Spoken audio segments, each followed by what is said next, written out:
everybody. As always, it's a great day to sell insurance. And who do I have with me today? I have Miss Final Expense herself, Miss Christine L. Okay, the YouTube maven. Okay, of Final Expense. She is here. She is live, and honey, we are talking all about the good, the bad, and the ugly. Okay, to recruiting. Welcome, Miss Christine L. How you doing? Thank you. Thank you for having me. This is such a pleasure to be on your podcast.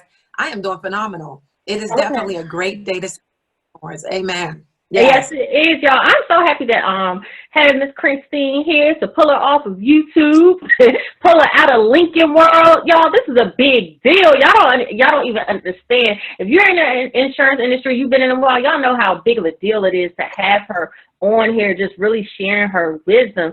So, Miss Christine L., for those who don't know you, tell them a little bit about you and what you're doing, y'all. She's doing big things on YouTube, so go subscribe to her channel. Tell them who you are. All right. Well, again, my name is Christine Austin Ill, and I am a hiring final expense life insurance agent with the Lincoln Heritage is the company that I represent.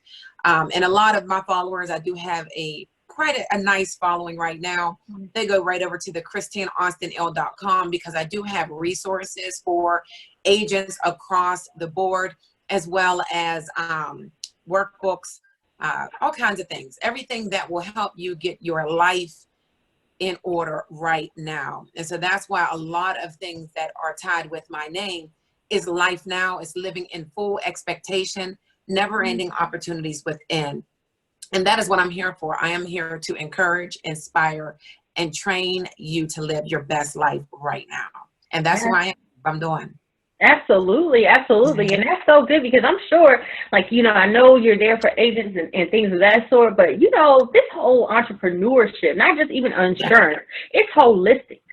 It's holistic. Yes. It's your whole life. This is a lifestyle business, a lifestyle change, all that, okay?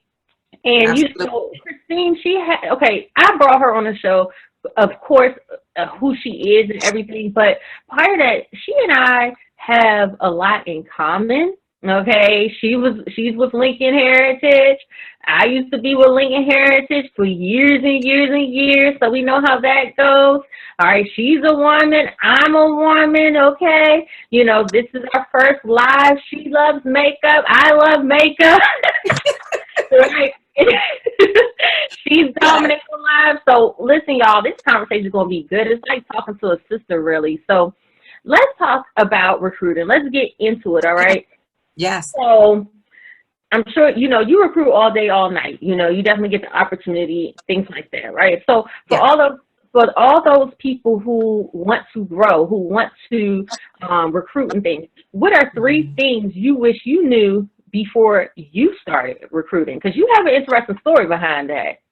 Yes. So I have had a small team, a large team, a small team, a large team, and a small team. Okay.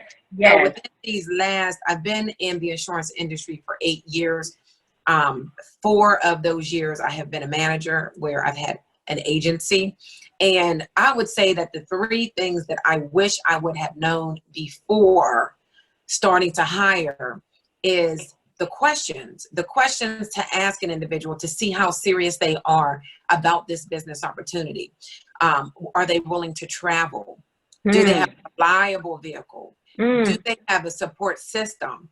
And those are the 3. The support system, though, it's a little bit more than just your spouse, but does your spouse understand what you are about to encounter?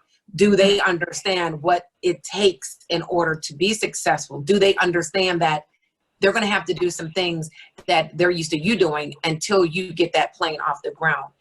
Those are the 3 major things that I wish I would have known ahead of time because I was just hiring people and expecting them to be able to do what I did. Okay, that's the real thing because you all listening to this, especially, you successful ones out there, which everyone is who's listening to this, right? But not everybody is willing to make the sacrifice and do the things you want. And it's so interesting that you talked about the whole traveling part. That's a big one because especially if you're in the final expense field too, right? It's it's very common to have to travel 30 miles for another client. And not 3 hours. How about 3 hours? Yeah, I mean that happens too. That happens too, y'all. If a check is $1,000, who ain't going 3 hours? I know I will, right? So you need to ask them those types of questions. Also, too, and one thing that, especially with me hiring for my agency right now, I didn't realize how many people don't want to go into other people's homes. Mm-hmm. So that was a big thing too. And I wanted this person, but I had to kind of turn it down because we have to go in people's homes. And you know, especially when I talk about final expense, especially when we're talking about, you know, the lower income community, not everybody is comfortable with that. And that's for real. So And you don't forget about the animals. Yes, yes. No, the animals. Listen. So okay. So funny story. So I had an agent, and believe it or not, this agent brought me into the insurance business. Okay. Okay, she brought me into the insurance business. It was a different type. It was term insurance, but you know, I decided to go the whole life route. And can I tell you, she quit the first day because the person had a cat. The person had a cat, and the cat was crawling on her, and she just could not take it. So I believe it. I've had several people that can't deal with hoarders. You know, they can't deal deal with a lot of those things. And you know, with this business, you have to forget about you. It's not about you. And it was very uncomfortable even for myself for quite a while. But I am one that believes in helping others, and so I had to just learn how to adjust. But yeah, it's huge. Every senior, 96%, I'll say, they have animals. Really? You think it's that high? Mm-hmm. Interesting. I have pictures on pictures on pictures with clients with their animals on my lap all day. I can't say 96. I don't, maybe in Pittsburgh, but you know. Well, no, because I don't really work in Pittsburgh. Really? I work in Virginia. I'm in Ohio. I'm in Florida once a year. Hold on, let's talk about this. Let's talk about this because let's go to the traveling thing. So you live in Pittsburgh. I live in Pittsburgh, yes. But you're selling in Virginia. Yes. 6.5, 7 hours away at times. Yes. So you're spending time away, like days away from your family? A couple days at a time, yes. Mm-hmm. Oh my God. And that's an important thing to ask individuals. Are they willing or able to do those type of things? It's not necessary. Mm-hmm. But again, if you are not the type of person that's going to open your mouth and talk to everyone that's 3 feet away from you, and you're doing the lead program, you go where the leads are. And that at times requires you to drive and stay overnight. So absolutely. Yeah. Wow. Yeah, I mean, I've definitely stayed overnight, but not as far as like, you know, North Carolina, Florida. So that's interesting. Let's talk about the spouse thing, right? So I'm not married. I'm a single girl. And what I've kind of encountered with the spouses, I kind of lean towards women, okay? But I'm at the point now, it's whoever can do the job and we get along, right? But in the past, I've had it where I've spoken to a person, I've spoken to a woman. Everything with me and them goes great. Then they bring their spouse, who's also in the business, okay? And then everything just changes. You know, that is what I have encountered, more of that part of the deal. Not necessarily, oh, my husband doesn't support me, things like that. I don't really get that much. You know, I haven't really experienced that, but just more of the spouse being in the business as well. And just, you know, if you don't talk to them first, I guess that maybe you can give some tips on that, like dealing with couples, recruiting couples, on how that works. And just for you all who don't know, Christine and her husband are in the business together.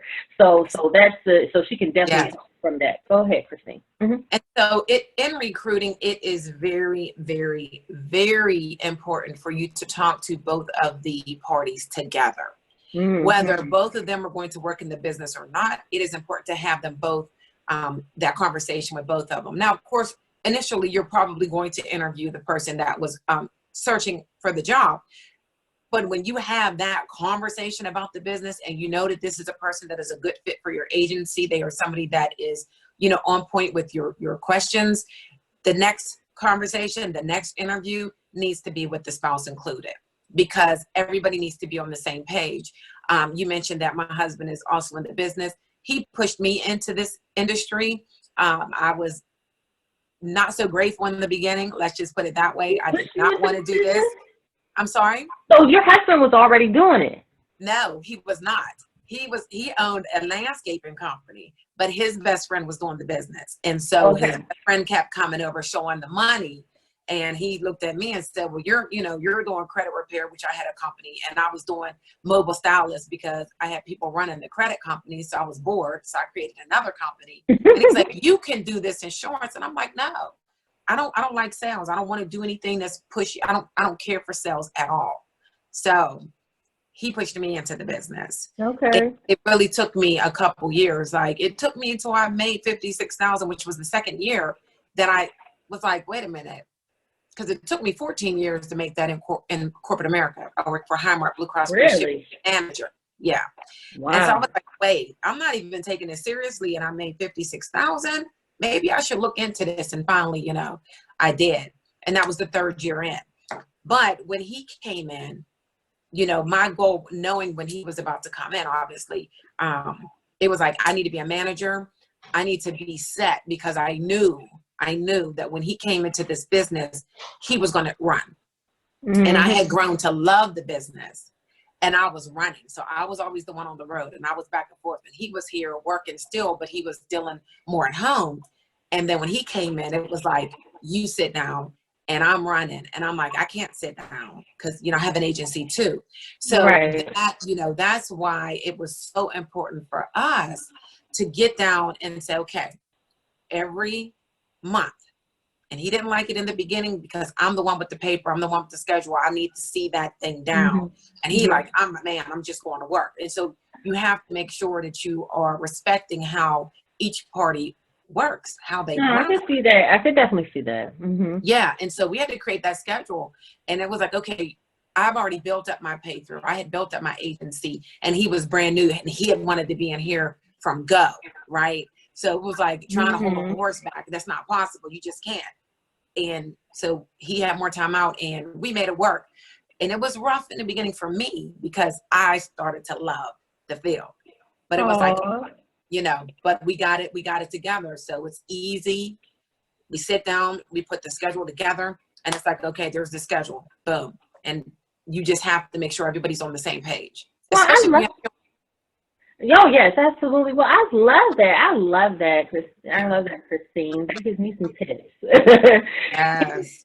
So let me ask you this, and I want to talk about this. Let's talk about how long it takes to see results from recruiting because, listen, a lot of times people just think, and I guess myself, I thought like when you recruit people that, you just automatically take off running and you automatically get all this money, blah, blah, blah, blah, blah.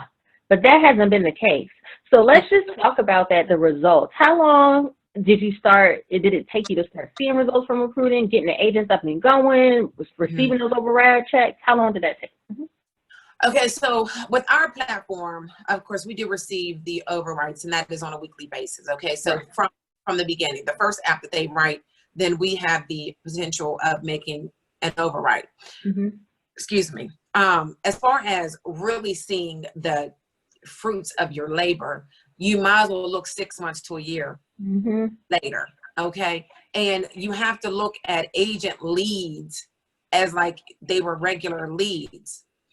I put all my everything into one or two persons at a time and then didn't continue to recruit and then really banked on them to work, kind of put them on the vision board, if you will, like you're going to be my two managers. So let me put everything into you and teach you how to do this.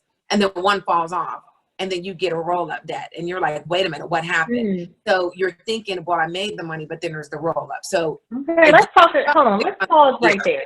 Let's pause right there about that roll up debt because y'all, I want y'all to pay very special attention to this conversation that we're about to have because that roll up debt is for real. That's a real thing. And it's a lot of agency managers out here who are, parading that everything is all peachy cream, but they're really drowning in debt and are not profitable because of the roll-up debt. And roll-up debt is the debt that you get from agents once they have left. So all their chargebacks, if your organization allows them to buy leads on credit.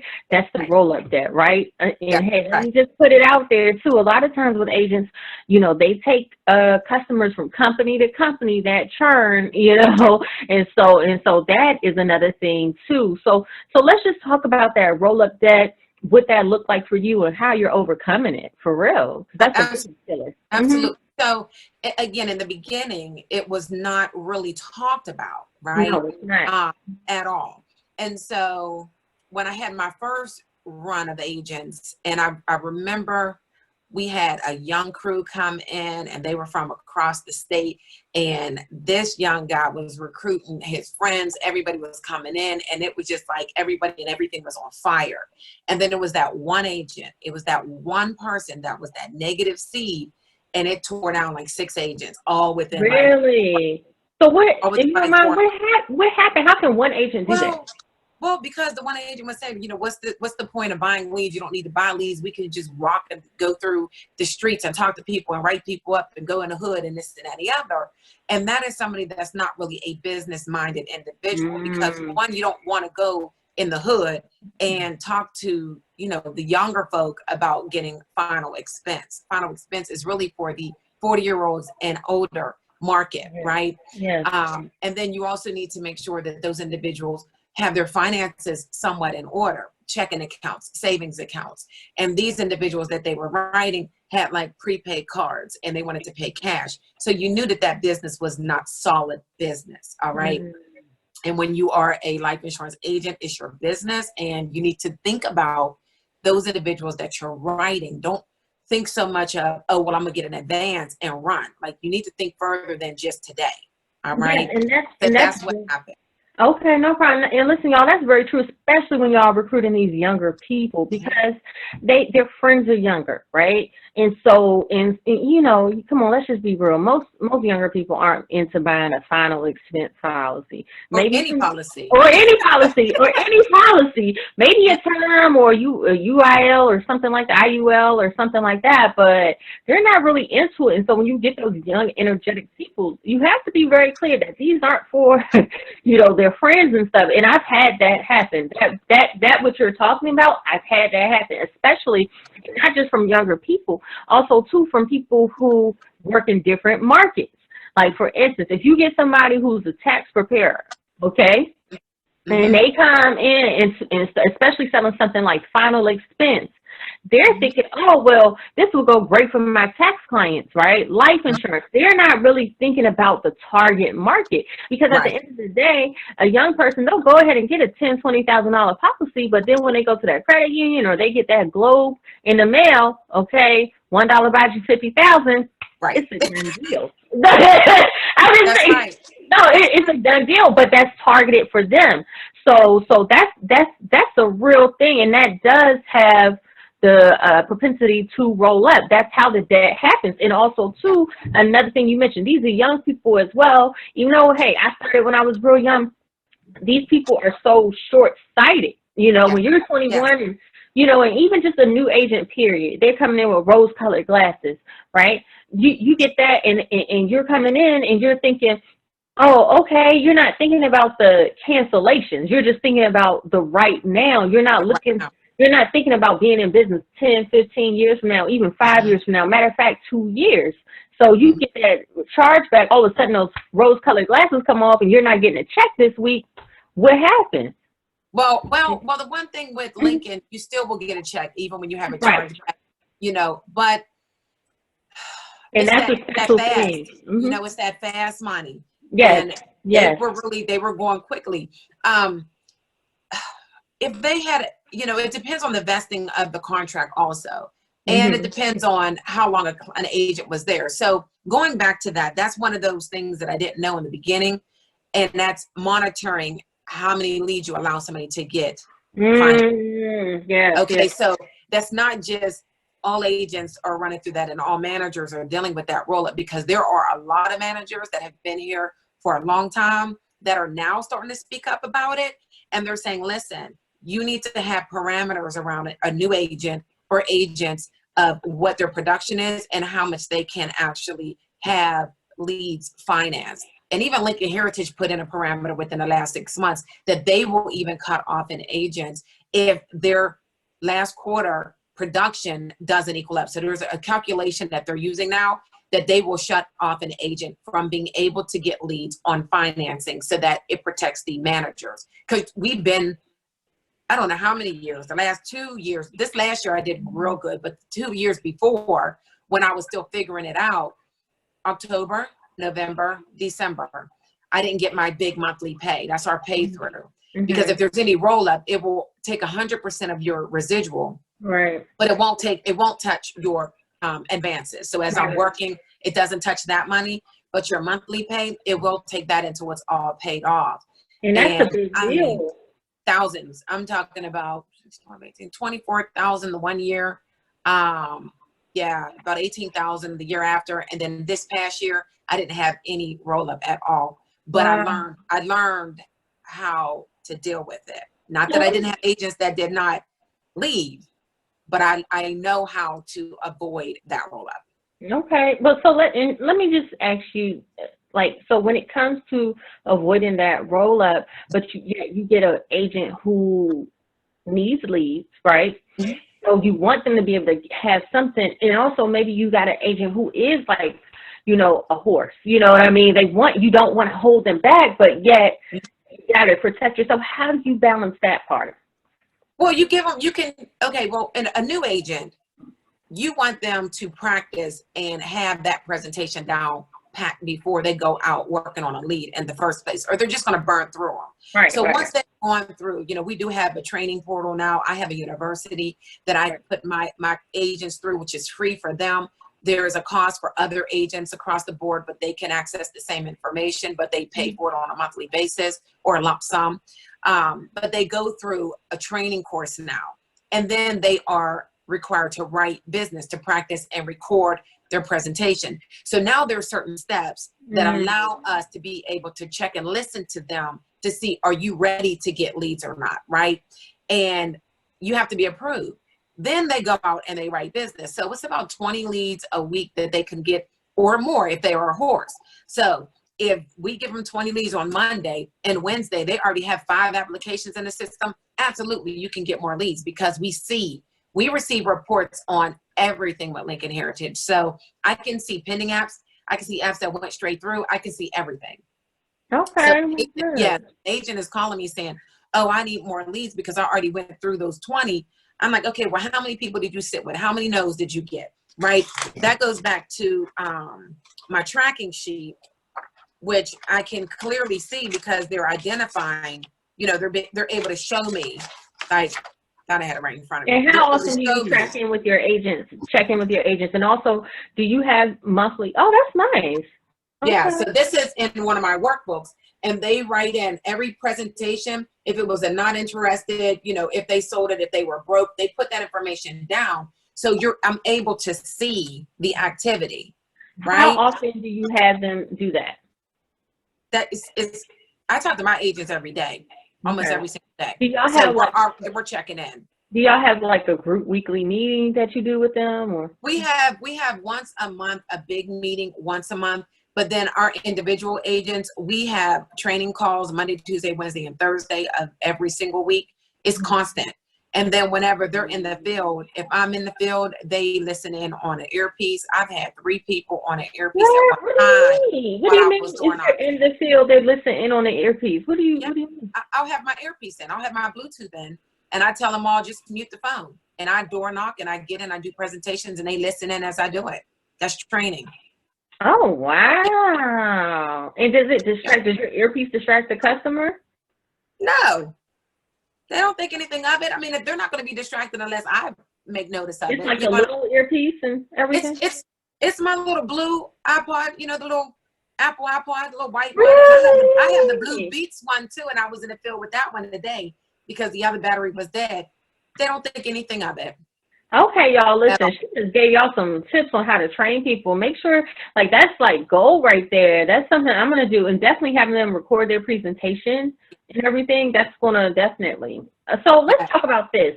Let's talk about some ways to recruit. So I know definitely your YouTube channel is a big thing. I've tried job fairs in the past. That has not worked well for me because most people at job fairs want jobs. They're not looking to like really start a business. That's right. I do a lot of Indeed.com. That works for me for my agency. To me, I find that it's like professional people, you know, on Right. there. Also, I've recruited a lot from Facebook as well, which I'll be sharing on that probably in a course someplace, and Awesome. just other things. So let's talk about you though. What have you found to be for recruiting the great thing to do for that? Mm-hmm. Well, when the agency was really big, and we're actually revamping our marketing right now, like we're in the process of doing that, my husband and I, as well as a couple other managers. But literally word of mouth, talking Okay. in through the clients, talking to the clients. They have younger individuals. They have nieces and nephews, right? And of course, my clients are older, so they're younger individuals. Who do you know that's looking for a business? Who do you know that's looking for an opportunity? Um, Facebook, of course, posting on Facebook. And it's not always posting that you're looking for people that need an opportunity, but just posting your life and letting them see that you can enjoy life and you're still making the money and being able to have that freedom, but not too much freedom, because you already know you have to work for the first several years to get that thing up there where you can then have that freedom. But people are watching all the time, whether they are liking a video, liking a picture, posting a comment or not, they are watching you. No, And absolutely. you'll see somebody that'll slide in your DM like, okay, you know what? I'm sick of seeing you on vacation. What are you doing? And, you Absolutely. know, and that's how. But word of mouth, rubbing them elbows with individuals is the best So, way because they're warm. so let me ask you this: do you recruit a lot of unlicensed people? Mhm. Okay. Yeah. Okay. Yeah. Taking them through that process. Taking them through Okay. the process. And I think that's better that way because you don't have all those layers from these other companies that may have told them all these things that didn't go through, and then you have to just like Oh, the breathe. trauma, Oh, and the drama. I you understand. know, Or they want to do it this way when you know that yes, way works. yes, And yes. oh And I Lord, tell them, this is not life insurance; it's final expense. It's a whole different process. You know what I mm-hmm. mean? And it's like, and honestly, if that worked for you at that company, you'd still be there. So we need to clean that up. Let's not sit here. I'm not going to sit here for 2 hours talking about another company and what happened Okay, and what let's talk it about didn't work. that. And that's a real thing. You get caught up in that too. So let's talk about that, right? So how you know that you have a good recruit Mhm. versus a not so good recruit? Like how do you know this is a good person versus, some red flags? Let's talk about that. Okay. So you don't. Okay. You don't. People are very, very good with that representation. Be Mhm. able to tell you what they want to tell you what they know you want to hear. They research what to say at an interview, what questions to ask. I mean, it's all over Google, so people can kind of put the blinders on you. However, within the first 2 weeks, you're going to know. So those red flags, once you get them in, are they listening on the conference calls? Are they taking notes? Are they calling you on a regular, like 3, 4, 5, 6 times a day with questions? If they're not calling you, they're not working, I especially a new love agent. that. If they're How not many calling you, they're not working. not working? You know, we have a group meet, so we post our apps, we post, questions, things like that. There's a huge community support of different managers, regional directors. They're all on this group. Anytime there's a question, it can be posted and anybody can answer, and we'll answer to help new and old agents alike. You're not active on there, you're not working, Mm. period. You're just not. And that is just, the numbers don't lie. People do. Period. Let's The talk numbers about don't lie. say that again. Say that again. The numbers do not lie. People do. People So, do. Yes, mhm, y'all. Put that right there. Like the yes, they numbers do. do not lie. People do. Yeah. I love And that. then the other major red flags is when every time you are communicating with the agent, you're initiating the call. Like, that's not my job to call you all day, every day. Like, Hmm. I'm not going to micromanage you, but it is your job to call me because I know what I'm doing. I know what needs to be done. I'm the one with the answers. So I'm your manager. You're supposed to call me. And when they say, oh, well, I know you're busy, that's an excuse that you created, and that is a good one for you. Of course I'm busy, but I answer my phone for all of the agents. When I'm in a client's house, I answer my phone because I know you're working. And it actually helps me solidify deals when I answer my phone for an agent, because they're asking me a question that has to do with work, and I'm answering it right on the phone, and these people are listening. So I answer my phone for agents. So it's an excuse. I like that. I like that. I'm going to start doing that. Okay, good. So Yeah. let's talk about how to retain agents. So you finally got somebody, you think they're a good fit. How do you retain them? How do you retain them? Mm-hmm. Well, the nice thing with, again, us, and especially me and my agency, I love contests, right? Okay. So I am always throwing something out there, and it's not every single month, but it's enough. You know, if you see the agent starting to get a little stale or something, it's okay. You know, and I don't say you're getting stale, we need to do a lunch, we need to do this, but I'll throw it out there like, all right, who's available for breakfast on Thursday at such and such, you know, it's on me. And then we all go and we eat and, you know, just get that energy flowing, because I'm full of energy all the time. And it's like, let me love on you, right? Yes. Contests, pulling them in. And I like to do individual contests. So it's not like a contest who has the most production, because I have an agent that's always in the 20,000, right? He's always going to win. So that's not fair. And that won't bring any of the other agents to even want to try to apply themselves, because they're going to say, oh, well, he's already going to win. He always wins. So I do individual contests based on each agent. And that lets them say, okay, you know, I keep track of all the numbers, and I'll say, oh, well, your highest was 6,000. Get to 8,000, I'll give you $800, right? Now that's like huge amount of money to give somebody for just jumping for 2,000 in production. But once an agent sees that they can do it, they'll do it again. Yes, I love that. Breaking that glass ceiling. I love that. Yeah, so you have to pay attention to the agents. That's how you retain them. It's a relationship. Just like your client is a relationship that you need to maintain, so are your agents. So let me ask you this. What about keeping them focused? So, and this is one thing that I don't want to say I made a mistake, but I definitely experienced this.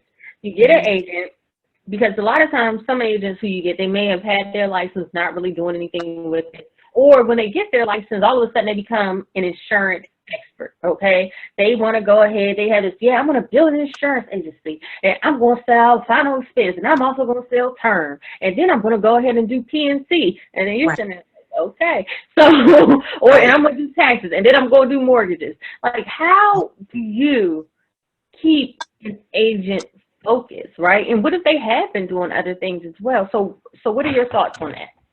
Well, honestly, my thoughts on it, I had somebody ask me that not too long ago, because of the fact that on my site, I do have the credit ebook on there. I do have the university on there. I have other things. Right. But the point is, Lincoln is 100% my full time.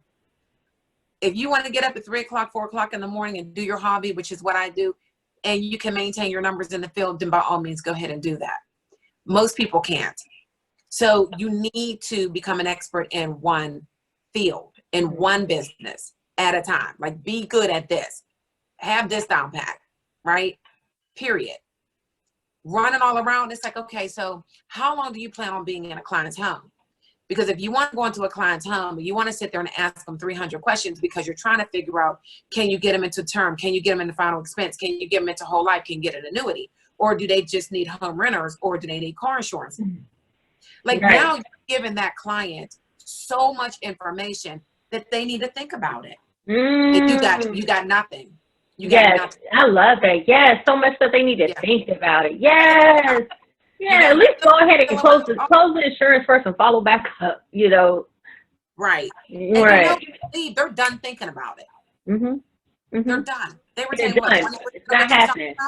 They're done. And you come back and you're like, hey, we had an appointment. They're like, oh.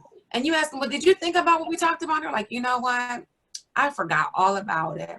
Yeah, sweetheart, you know, as soon as you left, sweetheart, I'm sorry, as soon as you left. That's how they start off, as soon as you left. The commercial came on, they were thinking about it, right? As soon as you left, you will never get, as soon as you left, when I hear that, as soon as you left, I know it's about to be something. You already know it's a problem. And meanwhile, you have your notes. You are going to make sure you're diligent and come back on your time that you said, and they're not even thinking about you. Right? Exactly. That's why I love one product. Or they already got it. Or they already got it from somebody else. So let me ask you this. Let's talk about this. All right. How do you train people? Like, what's the process versus them being local or versus them being a virtual agent? Zoom. Really? Okay, it doesn't matter. It doesn't matter. There are some managers, agents that are hiring, and I've heard people spend a whole week in the field with a new agent. I've heard people spend 2 weeks in the field with them every day. I've heard somebody spend a day. It varies, right? I was in the field, one house, and it was a warm presentation. And my upline was like, good luck, right? That was it. I've seen people, and I have done it, where I've gone out 4 days with an agent. And then it's like time for them to go, and they've latched on.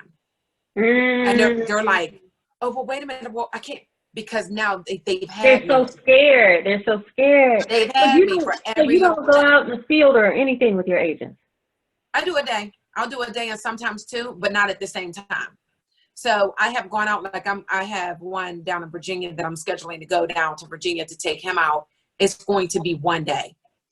One day, right? So it's going to be going out in the field. Did you make him write first? Like, prove it? Like, did you make him write first? Maybe like prove it to you? Like, write first. Oh yeah, he's waiting right now for his actual license to come in. He passed everything. He's waiting. In the meantime, he's on the training portal right now. He's almost completely done with that training part of it. Then we do the Zoom training. And then I go head down there. And he has to have some appointments set with Warren Market, so he can practice doing his presentation while I'm there. Okay. So we're not going to be doing lead. Hey, I'm sorry? So it's some requirements. Yeah, because he's 6 hours away. Yeah, no, absolutely. Right. Absolutely. Can you hear me? Oh, yep, I can hear you. You're fine. Okay, just making sure. Okay. Yeah, and so when I go down, it'll be a full day, 9 o'clock in the morning until 8:30 at night, a full day of door knocking. I'm knocking on the neighbors' doors if we can do that, making phone calls. So he'll be able to see me do a little bit of everything. And then it's your job. It's time for you to do your part. Yes. And the thing is, though, but I can definitely see how a person, especially if they've never had a sales job like this before, being new, just knocking on a person's door, it definitely takes a lot of guts. So it does. I could definitely see that.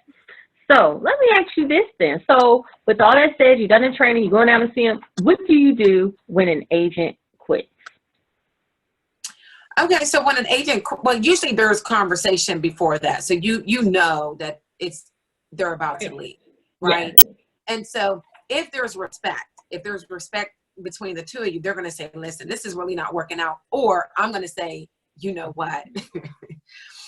How serious are you about this opportunity? Because you really should be here. Like, I should be seeing more, like more of your time put into this, more questions, something, more activity, something.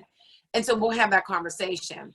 And so depending on if they have debt or not is where the issue comes in. So if there's somebody that does not have a monthly pay through already that can pay off those debts, it's okay. Listen, we need to get together, and I need to have all of your leads that you took, and I need you to tell me what took place. Like, so most of us, we write all of our notes on the leads or in our map view. If they did use the map view system, they can just email me the Excel spreadsheet so they can upload all the leads and the notes to me. That way I can tell them, listen, we're going to work together to sell some. So I'm going to be a part of that, to sell some of these leads that they could not sell, and they would not get the commission, but the full commission would go to pay off their debt. And that way there's no roll up for me, and it's clear, and they can go ahead and pull out. So hold on. So let's talk about that. So you tell them that you and them, who've already said they're going to quit, are going to go out together and sell some of these leads. Yes. But they already Basically, I'm gonna sell them, but they're coming with me. but they already quit though. They still come out with you? Mm-hmm. Is it because, really they just do they change their mind when you do that? Sometimes I've had a lady that was like, you know what, I could do this, and I'm like, eventually she did quit a year later after that. But, it's that communication, you know what I mean? They're like, I don't want you to get hit with this debt. I don't want a vector on me either. Okay. And it's like, because right. if you don't do it this way, you're going to get a vector, which means that if you decide you want to come into insurance again with another company, you won't be able to. So there's a reason why, like, that's a benefit for them to do it this way. Okay. So let me ask you this, and I want to go ahead and end this episode because you've given a lot of value, right? Let's end this on a good note about what is the advantages of recruiting? What keeps you going? After all the trauma, the drama, all that stuff, what keeps you going? What makes you want to build? Because there's always, though, that 10% that's going to make it, right? Yeah. I had one of my first agents out of the 4 years, almost 4 years, it'll be 4 years in August of me being a manager, he hit 110,000. It's wow. Like, yeah, you know what I mean? He's getting a ring. He's getting his income ring. Like, those are the things, that's what makes you like, yes, because it is possible. You just have to do the work. And now you have the one that did theirs. And he's actually not the first one. He's the second one. My female agent did 2 years ago, but she only came into the business for 5 years. So she came in her second year, she did 100,000. She did over 100,000 the last 2 years. And then she retired herself. And she's still getting a paycheck. I just seen it come out. That's what it's all about. So that 5-year plan, that 5-year plan, so that's good. Yes. That's really now, good. She's actually doing her own business, but Lincoln is still paying her every month from the business she did here. So that's what keeps me going, seeing that this is a long haul type business, but there are so many people that this insurance industry has changed their lives, and I've seen it. That's what keeps me going. And of course you get your overrides from that, but the most joy comes from when somebody sends you their 1099 and they're like, thank you. You have definitely changed my life with this business. And it's like, yes. Like, that's it. No, that's what it's really all about for me. Like, I will never forget. Like, I was definitely in tears. This past AEP, when my agents thanked me so much just about, the checks that they were getting and really being able to change their lives. Yeah. Like, it's so rewarding. I mean, some of them were getting like $30,000, $20,000, $10,000. So, to be able to, change your life like that, it's amazing. It is. And it's like you had that little piece, just a little bit. You're like, thank God for that. Like, thank you for allowing me to have the patience to deal with all of the crazy, because we're counselors, right? Having to deal with everything. But it is so rewarding to see them win, because when they win, you win, right? We're partners. And that's why I keep going. That's why. Because there's so many other people I want to bless. Absolutely. I love it. And I always say this: people do not forget who they made money with. Okay. That's right. That's right. I still have people, old agents that are no longer here, that have called me. They send me emails. They're like, oh my God, because I was with you and this and that, I'm able to do this. And I remember that. And that really makes me feel good, because even though they didn't make it, even if I had to terminate them, it was done in a respectful way. And it was really on, I need you not to try to stay here because this isn't for you. And you're just, you're struggling even more in life because you're not trying hard enough to do this. So I have to let you go so that you can do what you need to do. And some of them are creative businesses in their own niche, and they're doing wonderful. So sometimes it isn't for them. And it's okay to go. It's okay to put your hat up and say, you know what? I need to do something. Being real with yourself. And listen, y'all can depart and y'all always be friends. That's the thing. Some will, some won't. So what? And what you said about it, because I'm a very cool, I love people. That's my thing. I love people, whether they're agents, whether they're customers, whoever. I just love people. And when you pour into people like how we do, it is a business side to it as well. So that's why, like how you said, you have to kind of treat agents like leads in a sense. You got to always keep recruiting, always. Because one of my old managers, he said it. They are always going to quit. They're all going to quit in some type of way. It just happens like that. So you Yeah, so you definitely have to keep it moving forward. I'm going to ask you this last quick question. Yes. Do you take part-time agents? Yes. You do. Interesting. Why? Why would you do that? Mhm. I was part-time. You were. Interesting. Okay. I was Okay. part-time for 2 years. And then I went full-time. My agent that just did 110,000 this year came in part-time for the first 2 years. But how do you deal with a part-time person though? Because part-time people, Part-time. no, but my whole philosophy and what I've experienced is that part-time people still require the same amount of energy as a full-time person. You So, don't give them that. You don't give them but that. how do you not give them that? You let them know up front. You're part-time, so you get part-time of my time. So how does that work? So do you not answer their calls, or does it Oh not have? no. No, They, I'm just honey, no, they but don't really. call you. They don't call you because they're not working. So they're not calling me. No, when I had part-time people, I do not do part-time anymore. I do all full-time captive. That's what we're doing here at the Whole Insurance Group. They get salaries, all that stuff. But like how like how do you train them? You know, because I just I felt bad.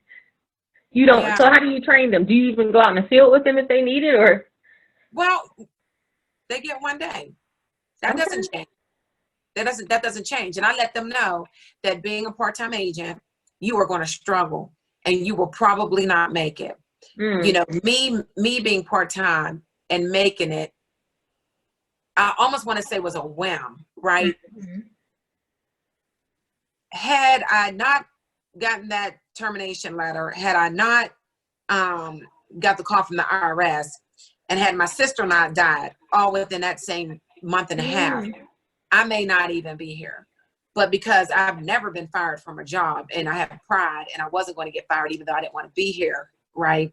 Mm-hmm. And the IRS was on me, so I knew this was the fastest way to make the money. Just curious, what type of job did you have? I worked at Highmark, Blue Cross Blue Shield. I You was a did say manager. that. You did say that. So you already had an insurance background. No, that was medical insurance. I was a manager, so I dealt with claims. Okay. Okay. Completely different arena all the way around. I didn't Okay. deal with people outside. I had No, I understand. a department. Okay, I understand. I understand. Yeah, 16 employees. Yeah, so it was way different. I was in the office. Okay. Wow. Wow. And so Yeah. so hold on, you made more money selling insurance than you were as a manager at Highmark? Yes. That says a Yeah. lot. So $56,000 was more than you made there? Well, I made 58. I made 58, but I was salary. So I was there sometimes Saturday and Sundays if our numbers didn't balance out. You know, Wow. right. Then you didn't get Wow. no Y'all hear overtime. that, y'all? People are out there making $58,000 a year. They need this, so they need for you all to go out there and recruit them and show them an opportunity. You Right. know? And had I not been laid off, you know, I loved my job. I loved my job. I loved my office. I loved my window. I loved being able to see the fireworks in July because I was working, right? Yeah. But I could see it in my window out at the point. Like, I loved my job. I thought I was going to retire there. I never Oh. thought about being a business owner. It wasn't until I was laid off and they kicked me out. And because they sent me to school every single year that I worked, 14 years that I worked for Highmark, every year they sent me to school to learn the different tools, the computers, the systems. So they sent me to school for free. When they sent me out into the world, I was overqualified for any other job. So You had no choice. I had to figure it out. I was a single mom with 2 kids. I had to figure it out. And then I was like, oh my God, like this is life. This is the life. Yes. Yeah. Wow, Yeah. wow. So listen, Christine, I am so happy to have you here. Thank you so much. You're going to come back again. But thank you. Yeah, Give me a call. I will. This is not the last time. Listen, y'all, share this episode, rate this episode, tell 3 of your agent friends about It's a Great Day to Sell Insurance. And Christine, how can people connect with you? They can go directly to my website. Everything is right there, ChristineAustinEL.com. And that is ChristineAustinEL.com. All right, y'all. Y'all got it. And as always, it's a great day to sell insurance. Thank you, Christine. Bye. You're welcome.